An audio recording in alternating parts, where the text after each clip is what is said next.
బాలకృష్ణ 'డాకు మహారాజా' movie నుంచి second song అయితే వచ్చింది భయ్యా. ఇది ఐటెమ్ సాంగ్ అనుకుంటా.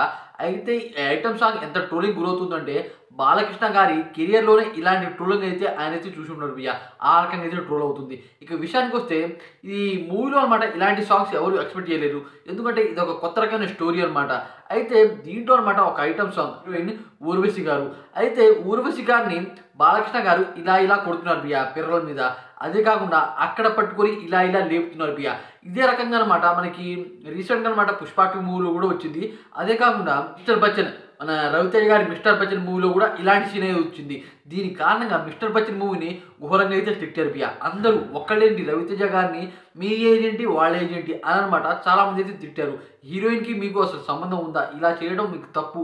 ఇలా మీరు చేయడం అసలు కరెక్ట్ కాదు అని రవితేజ గారిని చాలామంది తీసుకున్నారు. అదే రకంగా ఇప్పుడు 'పుష్ప 2' మూవీలో కూడా అదే రకంగా రష్మిక మందనాకి అలాగే అల్లు అర్జున్‌కి అది అక్కడ పట్టుకొని ఆయన కూడా లేపారు అల్లు అర్జున్ గారు. అయితే అక్కడ ఆయన హస్బెండ్ అది అందరికనమాట ఆ రకంగా అనిపియదు. అది రొమాన్స్ అనుకుంటారు. అయితే 'డాకు మహారాజా' మూవీలో ఈ సాంగ్ అనమాట చూస్తే చాలా వల్గర్‌గా ఉంది. అదే కాకుండా ఈ రకమైన స్టెప్స్ ఏంటి అనైతే చాలామంది అయితే ట్రోల్ చేస్తున్నారు. బాలకృష్ణ గారి ఏజ్ ఎంత? ఊర్వశి గారి ఏజ్ ఎంత? ఈ రకంగా మీరు ఇంత పెద్ద ఫేమస్ హీరో అయ్యి ఉండి పెద్ద షో మెయింటైన్ చేస్తున్నారు.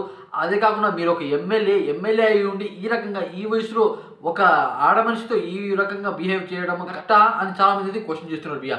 అదే కాకుండా భయ్యా బాలకృష్ణ గారు ఈ సాంగ్‌లో అయితే డాన్స్ చేశారు. అయితే ఒకరు అనమాట ఓల్డ్ సినిమాలో ఇలాంటి స్టెప్స్ అయితే ఉన్నాయి. కానీ అక్కడ పట్టుకొని లేపే సీన్స్ అయితే ఉండవు. కానీ సాంగ్‌లో ఈ రకంగా అయితే వచ్చింది భయ్యా. అయితే ఈ 3 సాంగ్స్ అనమాట కొరియోగ్రాఫీ చేసింది శేఖర్ మాస్టర్ గారిని ఇప్పుడు ఘోరంగా అయితే తిడుతున్నారు భయ్యా. అతనికున్న ఇమేజ్ మొత్తం పోయిందని నాకు అనిపించింది. ఏంది భయ్యా అతను ఒక ఢీ షోకి జడ్జ్. అలాంటి జడ్జ్ అనమాట ఈ సాంగ్‌ని కొరియోగ్రాఫీ చేస్తూ అతని పరువు మొత్తం పోగొట్టుకుంటున్నాడు భయ్యా. అది అనిపించింది. ఎందుకంటే ఆయన మంచి స్టెప్స్ ఇవ్వాలి భయ్యా. అసలు నేషనల్ అవార్డ్ గెలుచుకోవాలి. అలాంటి స్టెప్స్ ఇవ్వాలి. కానీ ఇలాంటి స్టెప్స్ ఇలాంటి చెత్త స్టెప్పులు వేస్తే ఆయన పరువు పోతుంది. అలాగే ఫేమస్ యాక్టర్ అయిన బాలకృష్ణ గారి ఇమేజ్ కూడా పోతుందని నాకు అనిపిస్తుంది. ఈ విషయం గురించి మీరేమంటారో కామెంట్ చేయండి. అలాగే వీడియోకి లైక్ చేయండి ఫ్రెండ్స్.